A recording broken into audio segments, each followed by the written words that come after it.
Oleme Euroopas pere ja sõpru külastamas ning sõidame Bad Mergentheimi Wulfi ema sünnipäeva tähistama.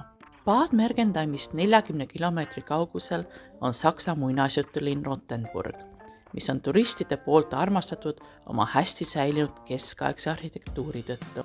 See on kohalik küpsisemaitseline maius, mille retsept on kasutusel juba üle 400 aasta.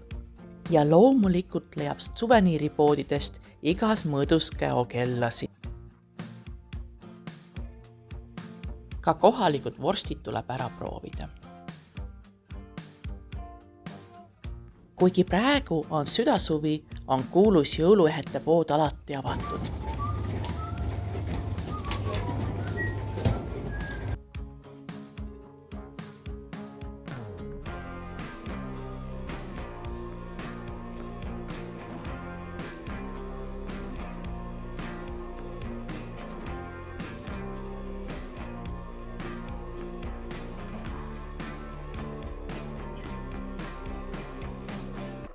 Tuhande 973. aastal asutatud loomapark tutvustab alale iseloomulikke loomaliike, nagu näiteks kaljukits. Liitume loomade toitmisdemonstratsioonidega, mis algab röövlindudest, nagu näiteks kotkas ja öökull, mis mõlemad jahivad väikesi loomakesi. Järgmisena viib giid meid Eestiski tuttava metskitse pere juurde. Isane metskits kannab uhket sarvekrooni.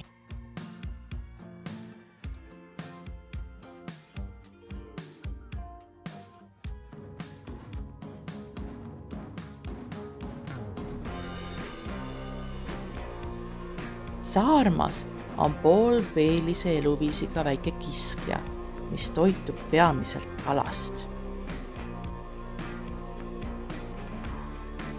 Vaatamata sellele, et pruunkaru figureerib Saksamaa vappidel üsna arvukalt, on ta metsikust loodusest üle 200 aasta tagasi välja suretatud.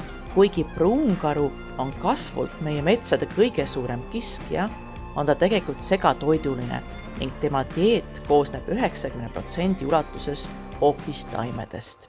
Nagu taimse toidu osakonnast sobib küttimiseks absoluutselt kõik, alates putukatest kuni põdrani välja.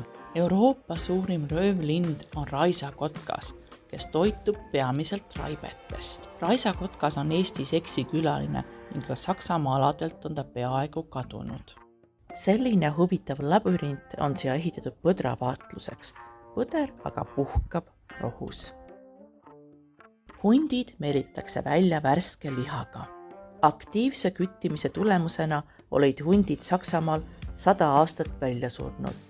Nüüdseks umbes 20 aastat on väiksel arvul huntidel lastud Saksamaal elutseda. Oleme jõudnud koduloomade alale.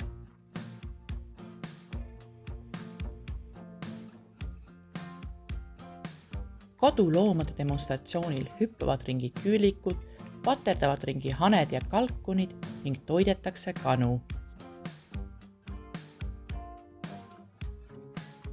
Kodusigadele visatakse teravilja ning joodetakse pudelist piima.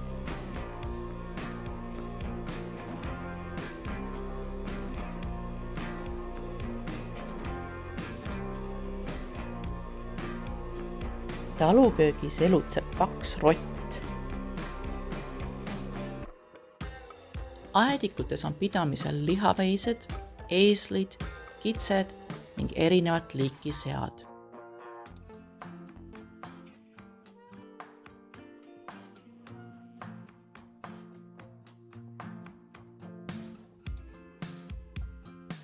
Kunagi kaljunokkidel ning kindluse kaitsetornides pesitsenud kaljuiibis on peaaegu välja surnud.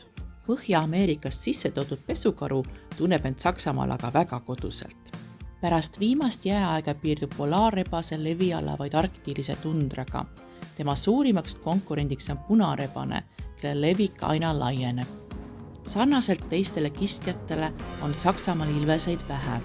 Pärast väljasuretamist on teda mõnda rahvusparki uuesti tutvustatud. Haiged ja nõrgad hirved on ilvese lemmiktoit.